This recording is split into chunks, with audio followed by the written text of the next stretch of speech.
Okay, myself Fiza Siddiqui and I'll take your science class. Last time we talked about blood.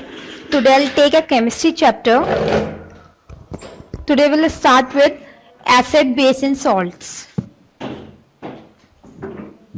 Okay, chemistry. हाँ जी, acids, base and salt.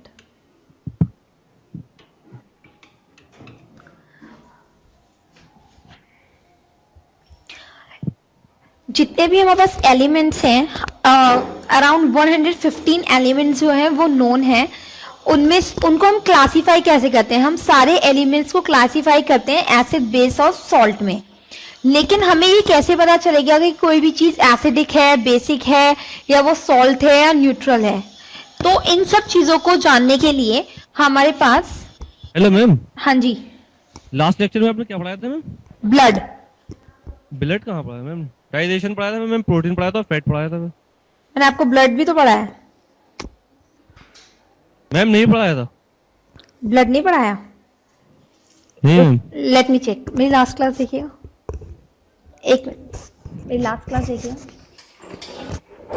115 element हैं जो कि known है. तो हम elements को जो क्लासिफाई करते हैं, या तो हम कहते हैं कि एसिड. मैम थोड़ा स्लो. ओके. ये जो एसिड, जितने भी एलिमेंट्स हैं हम उनको क्लासिफाई करते हैं, या तो वो एसिड हैं या वो बेस होते हैं, या फिर वो दोनों का कॉम्बिनेशन होता है यानी कि सॉल्ट, या फिर जो सब्सटेंस है वो न्यूट्रल होते हैं. ठीक है. तो हमें हाँ, तो हमें कैसे पता चलेगा कि कोई भी एक चीज या एक एलिमेंट एसिडिक है, बेसिक है या सॉल्ट है? बेसिकली हमें कैसे पता चलेगा कि कोई भी एक चीज एसिड है, बेस है या न्यूट्रल है? हाँ जी. पीएच वैल्यू के थ्रू. पीएच वैल्यू के थ्रू भी पता चल सकता है. और हमारे पास बेसिकली जो चीज होती है उनको कहते हैं इंडिकेटर्स. इंडिकेटर. हाँ जी, इंडिकेटर्स. इंडिकेटर्स जो होते हैं, दैट इज पीएच. पीएच भी एक हमारा इंडिकेटर है जो हमें बताता है कि weather a thing is acidic और बेसिक. एक होता है हमारे पास लिटमस पेपर. लिटमस पेपर होता है एक हमारे पास. ठीक है. और हमारे पास कुछ मैनमेड चीजें भी होती हैं इंडिकेटर्स में, जैसे कि मिथाइल ऑरेंज,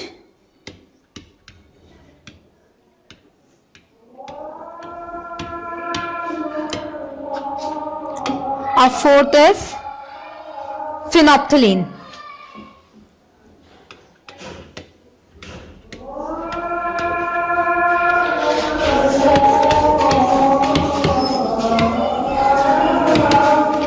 ये pH, litmus paper, methyl orange and phenolphthalein, ये हमारी मैनमेड इंडिकेटर्स हैं.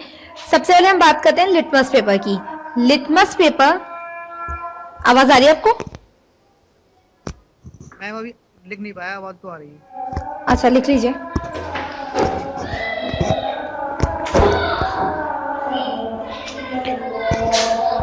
सबसे पहले हम स्टार्ट कर रहे हैं लिटमस पेपर से. ठीक है. लिटमस पेपर बेसिकली जो बना है, should I change the paper? तो हम बात कर रहे हैं लिटमस पेपर की. एक्चुअली लिटमस पेपर बनाया गया है एक प्लांट से, that is called lichen. Lichen एक प्लांट होता है जो कि थैलोफाइटा के अंदर आता है. Lichen H is silent. It is called lichen. हाँ, लाइकन प्लांट से बनाया गया है. एक्चुअल में इस लाइकन का कलर जो होता है वो होता है पर्पल. बेसिकली जो हमारे पास इंडिकेटर्स होते हैं वो डाइज होती हैं. तो लाइकन का जो ओरिजिनल कलर होता है वो पर्पल कलर होता है. इसको हम फिर कन्वर्ट करते हैं रेड और ब्लू कलर के लिटमस पेपर के अंदर. जब कोई भी एक चीज एसिडिक होती है या फिर एसिड कंटेन करती है, तो वो क्या करती है? ब्लू लिटमस पेपर को रेड कर देती है. हाँ जी, ब्लू को रेड कर देती है, जो कि जिसके अंदर क्या होता है? एसिड होता है. ठीक है. और रेड टू ब्लू होता है जब कोई एक चीज क्या होती है? बेसिक होती है. ठीक है, तो आप मुझे ये बताइए पहले कि एसिड और बेस होते क्या है एक्चुअली।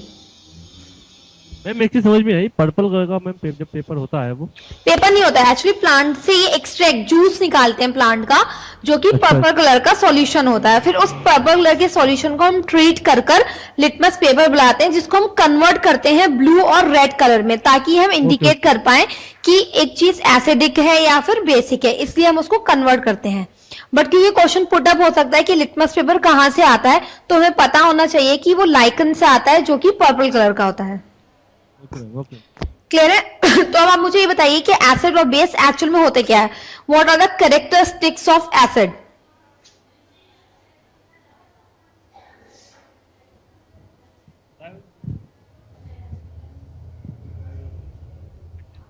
हाँ जी मैम एसिड्स में कंटेनिंग हाइड्रोजन होता है। जी, एसिड में containing hydrogen, concentrated hydrogen containing. Containing. तो ऐसे तो अगर हम बात करते हैं बेस की, तो उसके अंदर भी हाइड्रोजन होता है। हाइड्रोजन किस फॉर्म में होता है ये बताइए। सर एच आयन में होता है, H+। हाँ जी, एसिड्स का कैरेक्टरिस्टिक्स होते हैं कि एसिड्स के अंदर जब भी वो किसी सॉल्यूशन में जाते हैं, किसी भी सॉल्यूशन में हम किसी एसिड को डिसॉल्व करेंगे तो वो हमें H+ आयंस देगा। और अगर बेस में जाएंगे तो OH। ठीक है, पहले एसिड्स की बात कर लेते हैं, फिर बेस की बात करेंगे। और एसिड की क्या कैरेक्टरिस्टिक्स हैं। और it on reaction with water it liberates hydrogen. वो तो हो गया ना कि अगर किसी भी सॉल्यूशन में इसको अच्छा। डालते हैं तो ये H+ आयन देगा। उसके अलावा एसिडिक एसिड्स क्या होते हैं, हमें कैसे पता चलता है weather a thing is acid. Acids में सॉल्ट भी होता है। एसिड्स मिलकर सॉल्ट बनाते हैं बेस के साथ, अच्छा। मेटल के साथ रिएक्ट करके। दूसरा है एसिड्स जो होते हैं they are salt in taste, salty होते हैं। ठीक है, जब भी आप एसिड को चख कर देखते हैं तो वो खट्टे या सॉल्टी टेस्ट देते हैं, सॉल्ट और सॉल्टी टेस्ट देते हैं हमेशा एसिडिक। और थर्ड है कि दे कंडक्ट इलेक्ट्रिसिटी।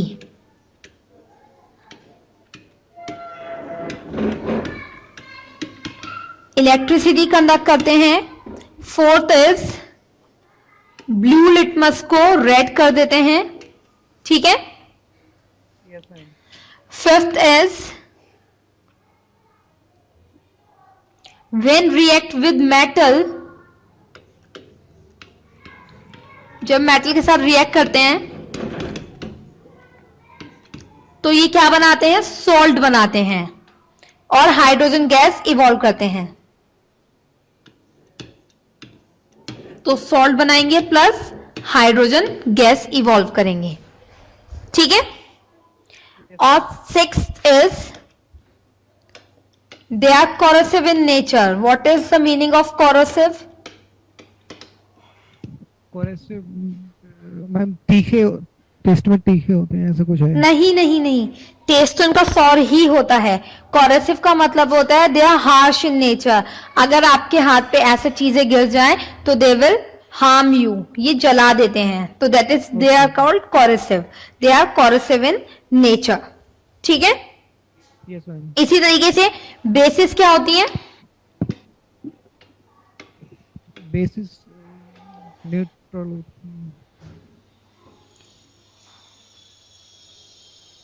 बेसिस के अंदर होता है कि जब वो वाटर से रिएक्ट करती हैं या किसी भी और चीज से सॉल्यूशन बनाती है तो वो OH आयन रिलीज करती हैं, या फिर हाँ जी दे आर सोपी फील देते हैं जब आप उनको टच करते हैं।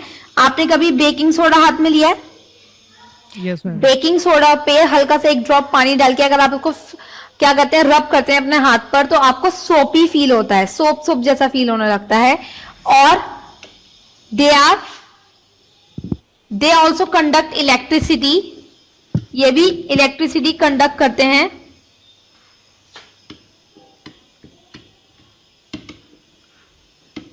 They are bitter in taste, कड़वे होते हैं खाने में।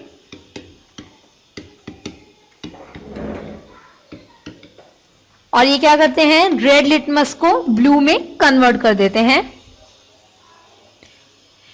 और जो स्ट्रॉन्ग बेसिस होती हैं they are also corrosive in nature, वो चीजें भी क्या होती हैं, कोरोसिव होती हैं नेचर में। ये तो करेक्टरिस्टिक्स है एसिड और बेसिस के, ठीक है। अब हम बात करते हैं कि जैसे कि ऑरेंज जूस क्या होता है, एसिडिक होता है, और weather a soap solution is basic. मैं भी कोरोसिव इन नेचर होती है तो सोप में तो ये बेस होता है। मैंने बोला strong base, strong base corrosive. जी strong bases are corrosive in nature. तो अगर हम डिपेंड करता है कि हम कितना अमाउंट किसका यूज कर रहे हैं, एसिड्स का यूज कर रहे हैं या बेसिस का यूज कर रहे हैं, उस पर भी डिपेंड करता है उस चीज का कोरोसिव होना या ना होना, ठीक है। और बेसिस भी क्या करती हैं, जब मेटल के साथ रिएक्ट करती हैं तो सॉल्ट बनाती हैं और हाइड्रोजन गैस इवॉल्व करती हैं, ठीक है। अब जैसे कि मैंने आपको कहा था लिटमस पेपर का हम यूज करेंगे, हमारे पास एक सोप सॉल्यूशन है और एक क्या सॉल्यूशन है, मेटल के साथ रिएक्ट करती है तो क्या बनाती है, ये भी सॉल्ट बनाते हैं और हाइड्रोजन गैस को इवॉल्व करते हैं, ओके मैम, ठीक है। अब जब हम पेपर की बात करें लिटमस पेपर की, तो अगर हम एक ऑरेंज जूस पर ब्लू कलर का लिटमस पेपर डालेंगे तो क्या होगा, it will turn red because orange juice contain acids, ठीक है। तो ऑरेंज अगर बेस में डालेंगे तो नहीं, ऑरेंज जूस संतरे का जूस होता है, अगर उसके अंदर हम क्या करेंगे, एक ब्लू कलर का लिटमस पेपर डालेंगे तो वो कैसा हो जाएगा, रेड हो जाएगा। क्यों, क्योंकि उसके अंदर एसिड होता है। बट अगर हम उसमें एक रेड कलर का लिटमस पेपर डालेंगे तो उसमें कोई चेंज होगा नहीं, क्योंकि that does not contain any basis, ठीक है। इसी तरीके से अगर हम सोप सॉल्यूशन लेंगे तो उसके अंदर हम रेड कलर का लिटमस पेपर डालेंगे तो क्या होगा, वो ब्लू हो जाएगा बिकॉज इट कंटेन्स बेस, ठीक है। लेकिन अगर हम उसमें क्या डालेंगे, ब्लू कलर का डालेंगे तो उसमें कोई रिएक्शन नहीं होगा, ठीक है। इसी तरीके से जब हम मिथाइल ऑरेंज भी एज अ इंडिकेटर काम करता है, तो मिथाइल ऑरेंज का एक्चुअल कलर ऑरेंज ही होता है, मिथाइल ऑरेंज का एक्चुअल कलर ऑरेंज होता है। बट जब हम इसको एसिडिक सॉल्यूशन में डालते हैं तो इट टर्न्स रेड, ठीक है, ओके मैम, ठीक है। और जब हम इसको किसी बेसिक में डालते हैं तो इट टर्न्स येलो, ठीक है ना। पूरा एसिड रेड हो जाएगा और पूरी बेस जो येलो। हाँ जी। अगर जैसे मैं ऑरेंज जूस के अंदर मिथाइल ऑरेंज डाल दूं तो ऑरेंज जूस का कलर कैसा हो जाएगा, रेड हो जाएगा। क्यों, क्योंकि उसके अंदर एसिड है, ठीक है। इसी तरीके से अगर मैं सोप सॉल्यूशन के अंदर मिथाइल ऑरेंज डाल दूंगी तो उसका कलर क्या हो जाएगा, येलो हो जाएगा। That indicates that it contains acid और बेस। क्लियर है? इसी तरीके से एक इंडिकेटर और है हमारे पास, दैट इज फिनोप्थिलीन।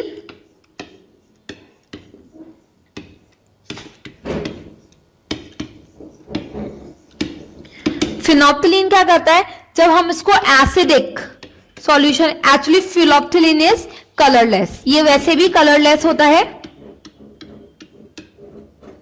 ठीक है। जब हम इसे एसिडिक सॉल्यूशन में डालते हैं तब भी ये कैसा रहता है, कलरलेस रहता है, ठीक है। और जब हम इसको बेसिक सॉल्यूशन में डालते हैं तो ये पिंक हो जाता है,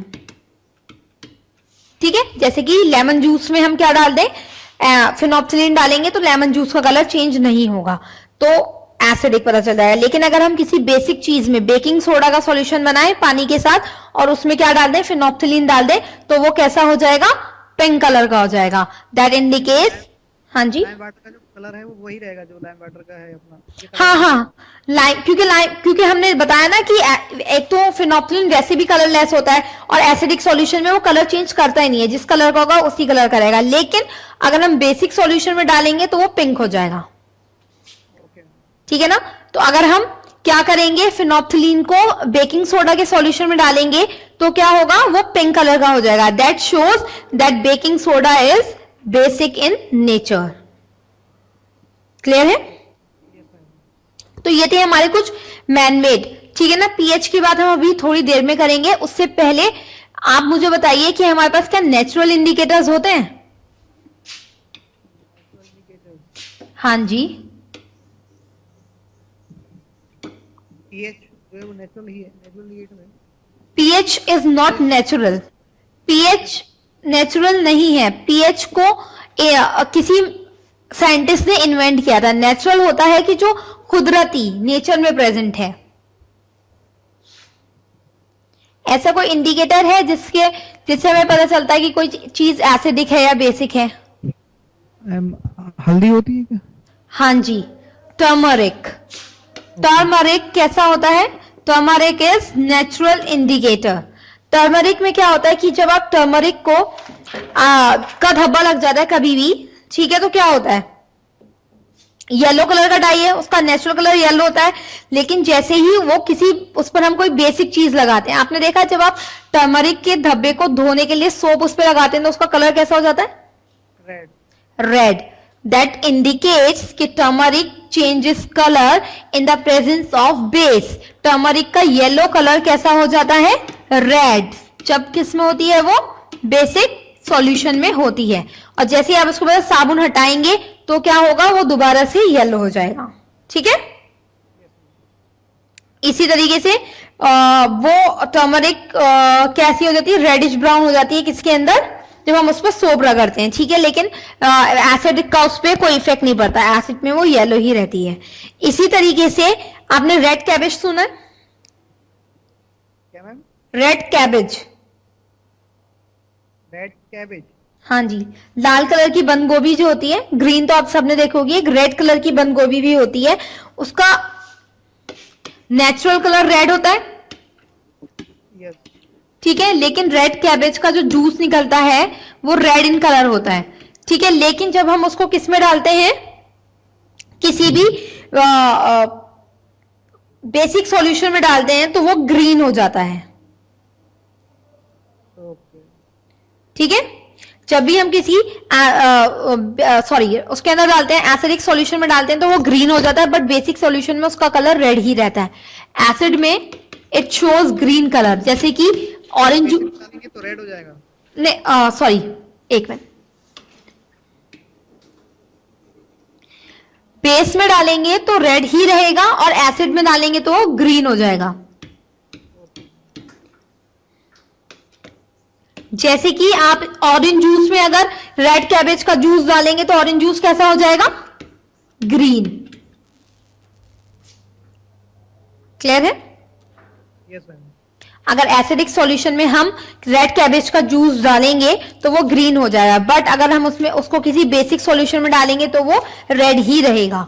तो इट इंडिकेट्स के weather a thing is acidic और बेसिक। क्लियर है? Yes ma'am. इसके बाद अभी तक कोई प्रॉब्लम? हेलो। हाँ जी, अभी कोई बात? सब क्लियर है? Yes ma'am. Okay, next is olfactory indicators. Olfactory का क्या मतलब होता है?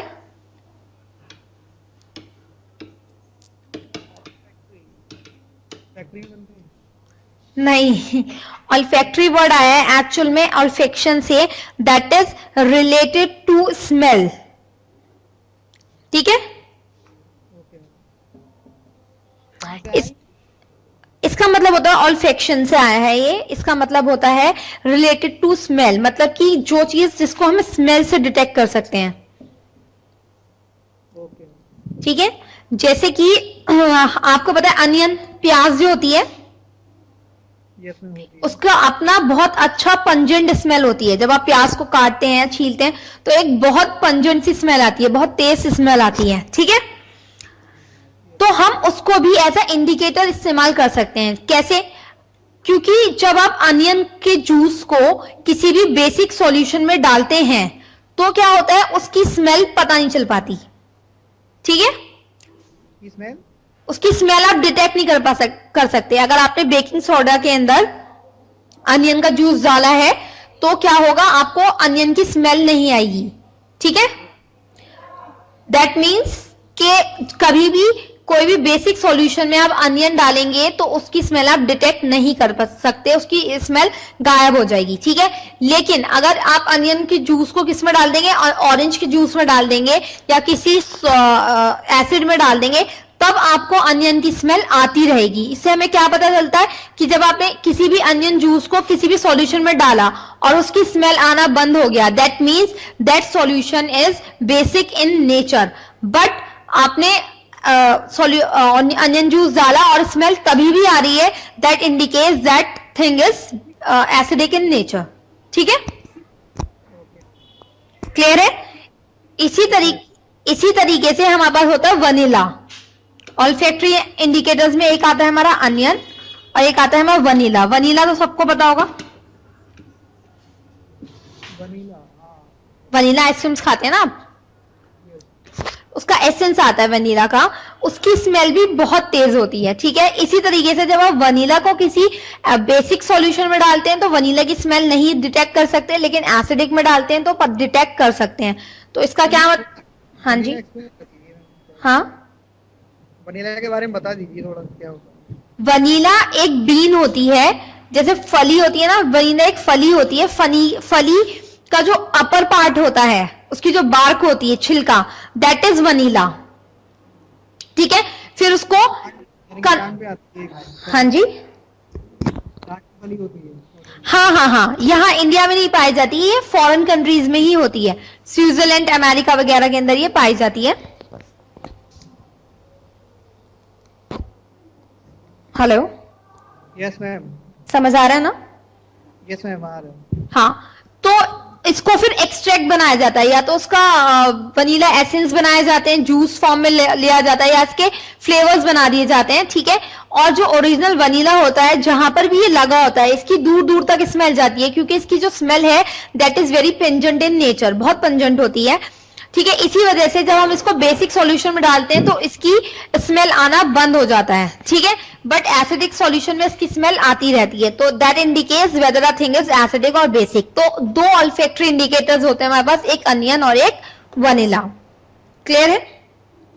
Yes ma'am. ओके, यानी कि हाँ जी, बेसिक में डालते हैं तो स्मेल नहीं आती। हाँ, नहीं आएगी, और एसिड में डालेंगे तो आती रहेगी। तो जब स्मेल आती रहेगी तो that means that thing is acidic, और स्मेल नहीं आ रही तो that thing is basic in nature. Okay, clear है? यस। इसके बाद पीएच।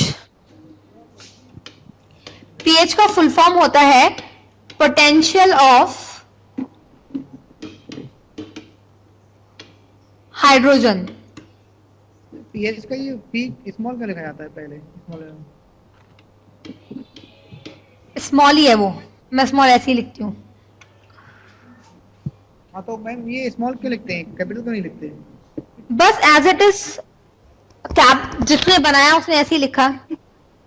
ठीक है, इसके पीछे एज सच कोई रीजन नहीं है। हाँ जी, हर जगह स्मॉल ही होता है, पी कहीं हाँ, उसको पीएच स्मॉल में ही लिखते हैं उसको। पीएच का फुल फॉर्म होता है पोटेंशियल ऑफ हाइड्रोजन, या फिर पावर ऑफ हाइड्रोजन, या फिर नेगेटिव लॉग ऑफ हाइड्रोजन। ठीक है, इसको इन्वेंट किया था सोरेनसन ने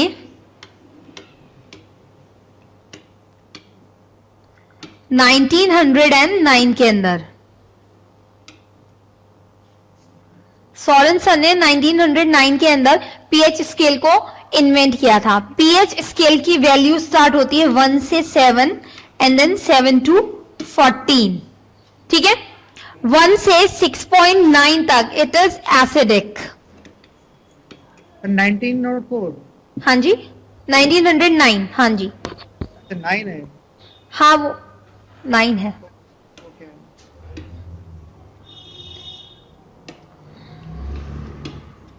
1909। 1 से 7 तक जो पीएच स्केल की वैल्यू होती है दैट इज एसिडिक, 7 पर it is neutral, and 7.1 to 14 it is basic. Clear है? Yes ma'am. ठीक है, तो ये पीएच के बारे में, हम पीएच से भी पता लगा सकते हैं। जैसे कि किसी की वैल्यू आ रही है 1.5, दैट इज स्ट्रॉन्ग एसिड। किसी की वैल्यू अगर आ रही है सॉल्यूशन की 7.4 या 7.6 या 8, दैट इज वीक बेस।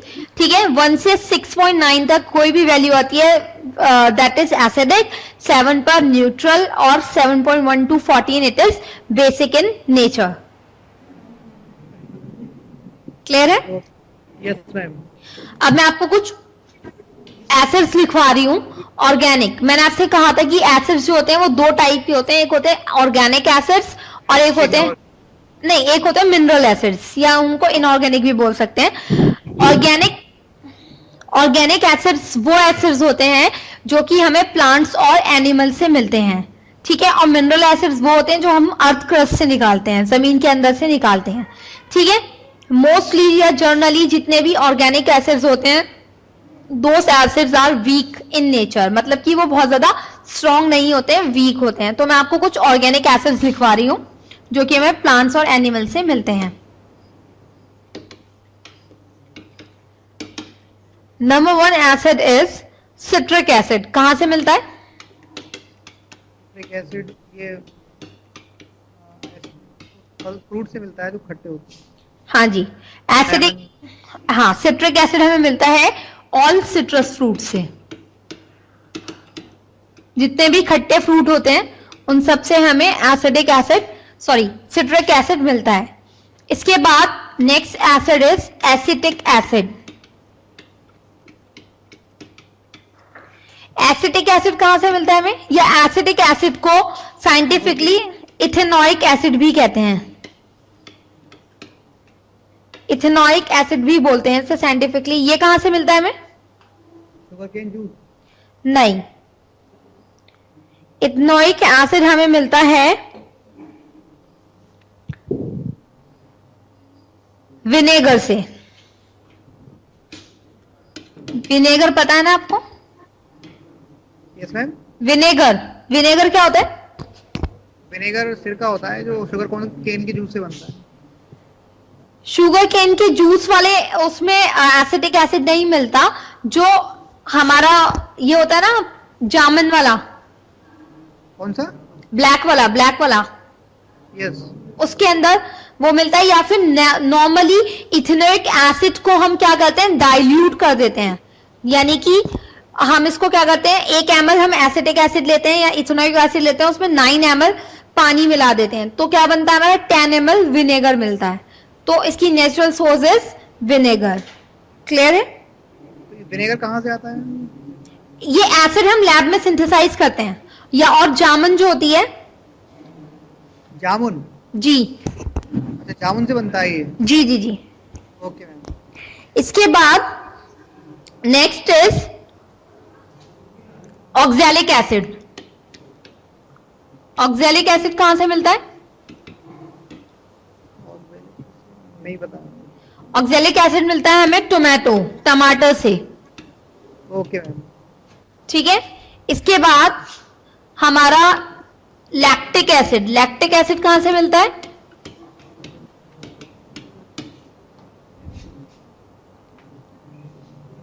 नहीं पता। लैक्टिक एसिड तो मैंने आपको बताया था जब डाइजेशन कराया था। हाँ जी, ग्रेप्स? क्या? ग्रेप्स से मिलता है? नहीं, लैक्टिक एसिड मैंने आपको बताया था ना, लैक्टिक या लैक्टोज या लैक्टोजन कहीं भी आए, किससे इनिशिएट करना है उसको? अच्छा, मीठी शुगर केन से? मिल्क। अच्छा, मिल्क, यस मैम, हमारे यहाँ मैम याद आ गया। तो लैक्टिक एसिड हमें मिलता है मिल्क के अंदर। Yes ma'am. ठीक है, यस मैम। लिख लिया आपने? पेज चेंज कर दूं? यस, नहीं लिखा है मैम, रुक जाइए। Next acid is tartaric acid.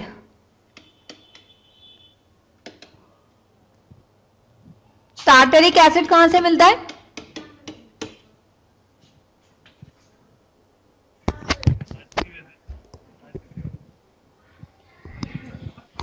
आवाज आ रही है आपको?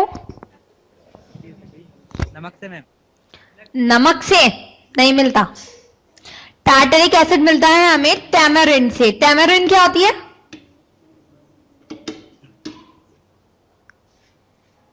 टैमरिंड? हाँ जी, इमली? हाँ जी, टेमरिंड बोलते हैं हम इमली को। E for empty. जी, ई फॉर इमली। Next is formic acid. Formic. हाँ जी, फॉर्मिक एसिड। फॉर्मिक एसिड कहां से मिलता है? कभी लाल चीनी काटती है तो कैसा फील होता है? हाँ, तो मैं आपसे पूछ रही थी कि फॉर्मिक, हाँ जी, फॉर्मिक एसिड कहां से मिलता है? Formic. पता नहीं मैम। कभी ऐसा हुआ है कि चींटी नहीं पता। चींटी ने आपको काटा हो तो कैसा फील होता है? मैं भी लगता है कि इंजेक्शन दे दिया। आपको फील होता ना, इरिटेशन सी फील होती है थोड़ी सी, या फिर कभी आपको तदैया काट कर चला जाए या मधुमक्खी काट ले तो कैसा फील होता है? वो area Yes, ma'am. Red red हो जाता है और आपको लगता है किसी ने कुछ बहुत जोर से चुभाया है आपके, ठीक है? तो वो जो एरिया रेड होता है, या फिर कुछ आप पौधों का हाथ लगाते हैं कभी कभी, तो आपको क्या होता है, हाथ में खुजली होने लगती है और आपका हाथ रेड हो जाता है, होता है ना? बिच्छू घास के बारे में सुना है? मैम मेरे तो काटा भी है मैम, किसने? बिच्छू ने। हाँ, तो उसमें क्या होता है, हमें एक इरिटेशन फील होने लगती है और क्या होता है, रेड एरिया हो जाता है। तो जो इरिटेशन होता है और जो रेडनेस होती है हमारी स्किन की, that is due to formic acid. This is found in the sting of the insects. ये इंसेक्ट्स के स्टिंग में पाया जाता है। हाँ जी, ये अपने प्रोटेक्शन के लिए यूज करते हैं। प्लांट्स और एनिमल्स अपने प्रोटेक्शन के लिए फॉर्मिक एसिड का इस्तेमाल करते हैं। तो यह कहाँ पाया जाता है? स्टिंग के अंदर,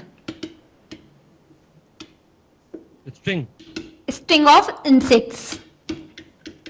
डंग जो होते हैं उनके, उसके अंदर फॉर्मिक एसिड पाया जाता है। और ये जितने भी मैंने आपको एसिड लिखवाए, दीज आर ऑर्गेनिक एसिड्स। और ये कैसे होते हैं? ऑर्गेनिक एसिड्स हैं और ये वीक होते हैं। बट वीक का मतलब ये नहीं है कि आपको इन्हें जितने अमाउंट में चाहे उतने अमाउंट में ले सकते हैं। अगर आप पूरा एक नींबू का जूस एक बारी में पी जाएं, सिर्फ नींबू का जूस विदाउट वाटर, तो क्या होगा, कैसा फील होगा आपको? क्या मैम, दोबारा बोलना? अगर आप एक पूरा नींबू का जूस निकालकर उसको बिना पानी में मिलाए एज इट इज पी जाएं, तो कैसा फील होगा आपको? तो बहुत ज्यादा खट्टा लगेगा, जलन मचने लगेगी, जलन होने लगेगी। हाँ जी, तो मैं आपको यही बता रही थी कि अगर वीक एसिड्स को भी ज्यादा अमाउंट में लिया जाए तो they are also harmful for our health. Okay ma'am, ठीक है, तो वीक एसिड्स Yes, को भी ma'am. हमें कम क्वांटिटी के अंदर लेना चाहिए। ठीक है, ये तो हो गया वीक एसिड। और स्ट्रॉन्ग एसिड्स कौन से होते हैं हमारे? Sulphuric acid, HCl, H2SO4, nitric acid. ठीक है, ये सब होते हैं स्ट्रॉन्ग एसिड्स, जो कि हमें कहां से मिलते हैं? हमारे अर्थ क्रस्ट से मिलते हैं। एक तो बात हो गई ये। अब स्ट्रॉन्ग और स्ट्रॉन्ग और वीक होने का एक और कारण होता है, वो होता है ये कि जब हम एक स्ट्रॉन्ग एसिड को क्या करते हैं, किसी भी सॉल्यूशन में डालते हैं तो वो कंप्लीटली आयोनाइज हो जाते हैं। मतलब कि अगर हमने HCl को सॉल्यूशन में डाला, ठीक है, और हीट किया, तो क्या होगा, ये H प्लस और Cl माइनस में टूट जाएंगे, होगा यही? Yes ma'am. ठीक है, लेकिन जब हम इस सॉल्यूशन को हीट या इलेक्ट्रिसिटी देना बंद कर देंगे तो दोबारा से ये HCl नहीं बनाएंगे, ये H और Cl माइनस में ही रह जाएंगे। ठीक है, ओके मैम। लेकिन अगर ये तो होगा ये हमारी स्ट्रॉन्ग एसिड की बात, ठीक है। लेकिन वीक एसिड की जब हम बात करते हैं, वीक एसिड हो गया हमारे जैसे एसिडिक एसिड CH3COOH, ठीक है। जब हम इसको क्या करते हैं, किसी सॉल्यूशन में डालते हैं, तो ये क्या करता है, CH3COO minus plus H plus ions के अंदर टूट जाता है। बट जैसे ही हम इसको हीट या इलेक्ट्रिसिटी देना बंद करते हैं तो ये वापस से क्या बना देता है, एसिटिक एसिड बना देता है। इसका मतलब होता है दे आर पार्शियली आयोनाइज्ड। ठीक है, इस यही कारण है कि ये एसिड वीक और स्ट्रांग होते हैं। जितना एसिड स्ट्रांग होगा उतना ही अच्छा इलेक्ट्रिसिटी को कंडक्ट कर पाएगा, जितना एसिड वीक होगा उतनी कम इलेक्ट्रिसिटी को ये कंडक्ट कर पाएगा। क्लियर है? ठीक है, इसी तरीके से हमारे पास कुछ क्या होती है, वीक बेस और वीक स्ट्रांग बेस होती हैं। वीक और स्ट्रांग बेस, एसिडिक एसिड क्या एसिटिक एसिड? मैंने बता। अच्छा, इसके बाद बेस में भी यही होता है। अगर हम स्ट्रॉन्ग बेस लेते हैं that is sodium hydroxide NaOH, ठीक है। जब हम इसको हीट प्रोवाइड करते हैं, इलेक्ट्रिसिटी प्रोवाइड करते हैं, तो ये Na+ और OH- के अंदर टूट जाता है, ठीक है। इसका मतलब है कि ये दोबारा से क्या नहीं बनाएगा, सोडियम हाइड्रोक्साइड नहीं बनाएगा, क्योंकि ये स्ट्रॉन्ग बेस है। लेकिन अगर हम बात करते हैं किसकी, वीक बेस की, दैट इज, मैम अभी 2 मिनट थोड़ा रुक जाइए, नोट करने का। अच्छा,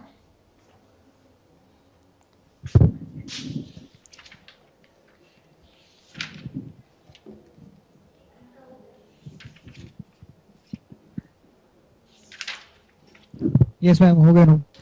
ओके।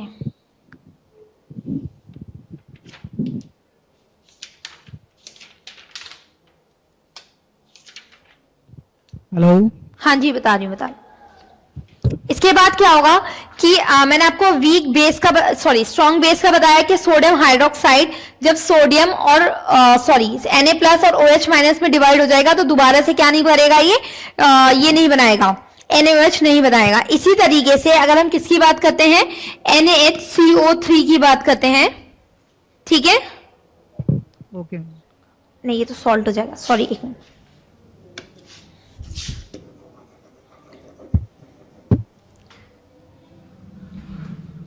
इसके बाद अगर हम KOH की बात करते हैं, ठीक है, पोटेशियम हाइड्रोक्साइड, वो क्या करेगा, K+, बिग बेस है ये? हाँ, नहीं, हाँ, नीचे वाला बिग बेस है, ओके। ठीक है। तो KOH क्या करेगा, K+ और OH- में डिवाइड हो जाएगा और दोबारा से क्या बना सकता है, ये KOH बना सकता है। क्लियर है? Yes ma'am. तो ये वीक बेस के लिए, ठीक है। तो वीक बेस और स्ट्रॉन्ग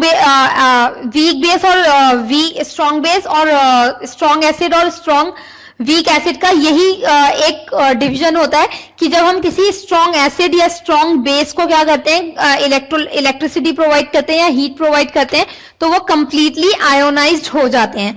बट अगर हम किसी भी वीक बेस को या वीक एसिड को इलेक्ट्रिसिटी या हीट प्रोवाइड करते हैं तो वो पार्शियली आयोनाइज होते हैं, कंप्लीटली ब्रेक नहीं होते।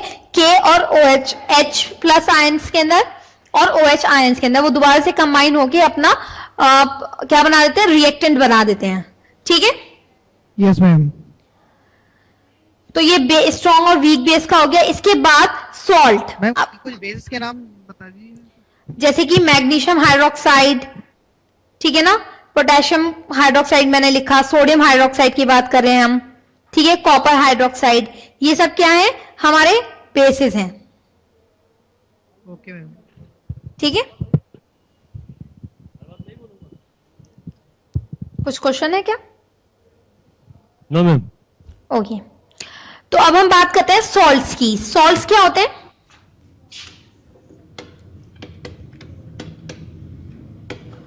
सॉल्ट्स क्या होते हैं?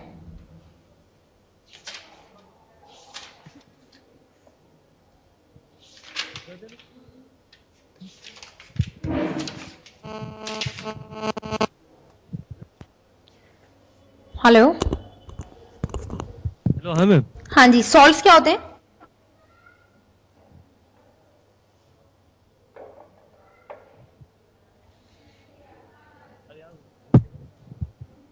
हाँ जी,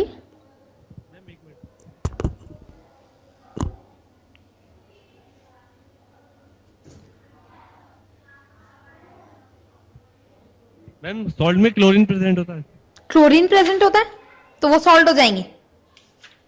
Na मैम, NaCl। NaCl तो खुद एक सॉल्ट है। मैम तो पता नहीं है। सॉल्ट्स होते हैं जब एसिड और बेस आपस में रिएक्ट करती हैं और जो प्रोडक्ट बनाती हैं उसको हम सॉल्ट बोलते हैं, ठीक है। Okay ma'am. हाँ जी, when acid and base react together to form a substance, that substance is called a salt, ठीक है। जैसे कि क्या होगा, एसिड कौन सा, बेस कौन सा, NaOH, और एसिड कौन सा, HCl, ठीक है।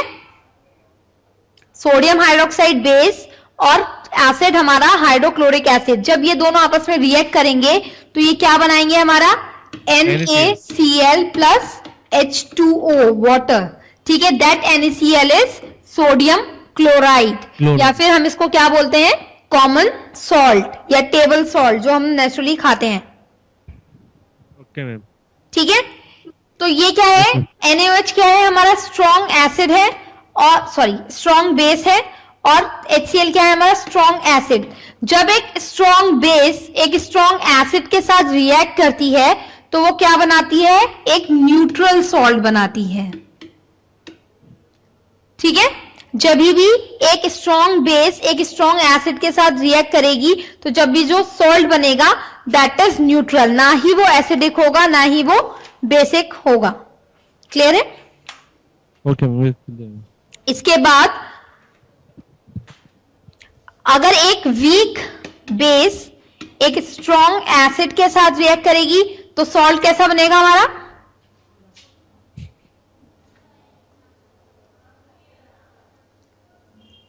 अगर एक वीक बेस एक स्ट्रॉन्ग एसिड के साथ रिएक्ट करेगी तो सॉल्ट कैसा बनेगा, एसिडिक बनेगा या बेसिक बनेगा? एसिडिक में। हाँ जी, एसिडिक बनेगा। ठीक है, इसी तरीके से अगर एक स्ट्रॉन्ग बेस एक वीक एसिड के साथ रिएक्ट करेगी तो हमारा सॉल्ट कैसा बनेगा, बेसिक। बेसिक। ठीक है, क्वेश्चन ऐसे ही पुट अप होते हैं, वो आपको नॉर्मल दे देंगे कि when a weak base is react with an strong acid what kind of salt we get. ठीक है, तो दैट बोर्ड नहीं आ रहा। हाँ जी, बोर्ड नहीं आ रहा, बोर्ड नहीं आ रहा, आपकी आवाज आ रही है। आपने कभी ऐसा देखा कि कभी कभी खाना खाने के बाद आपको क्या फील होता है, एसिडिटी फील होने लगती है। ठीक है ना, ओवर ईटिंग के बाद या फिर कुछ हैवी आप खा लें तो आपको एसिडिटी फील होने लगती है। ठीक है, क्यों फील होती है वो, क्योंकि हमारे स्टमक में क्या होता है, हाइड्रोक्लोरिक एसिड या HCl पहले से ही प्रेजेंट होता है। ठीक है, और हम कुछ ऑयली फूड्स खा लेते हैं, उसकी वजह से वो HCl का जो अमाउंट है या स्ट्रॉन्गनेस है या उसका कंसंट्रेशन है वो बढ़ जाता है। ठीक है, तो उसको कवर अप करने के लिए हम क्या करते हैं, इनो वगैरह ले लेते हैं, डाइजीन पी लेते हैं, या फिर हम क्या करते हैं, बेकिंग सोडा खा लेते हैं। हाँ, कोई भी बेसिक, हाँ जी, क्योंकि जो हमारे बॉडी के अंदर क्या है, HCl है, that is a strong acid. ठीक है, और उसको हम कवर अप करने के लिए क्या करते हैं, एक स्ट्रॉन्ग बेस को खा लेते हैं एज ए, हाँ जी, एज ए एंटासिड। जैसे कि डाइजीन वो क्या है, एक एंटासिड है, या मिल्क ऑफ मैग्नीशिया वो क्या है, एक एंटासिड है। ठीक है ना, तो क्या होता है कि हाँ, तो क्या होता है जब एक स्ट्रॉन्ग बेस और एक स्ट्रॉन्ग एसिड के साथ रिएक्ट कर बॉडी के अंदर क्या कर देती है, न्यूट्रलाइज कर देती है चीजों को, that process is called neutralisation.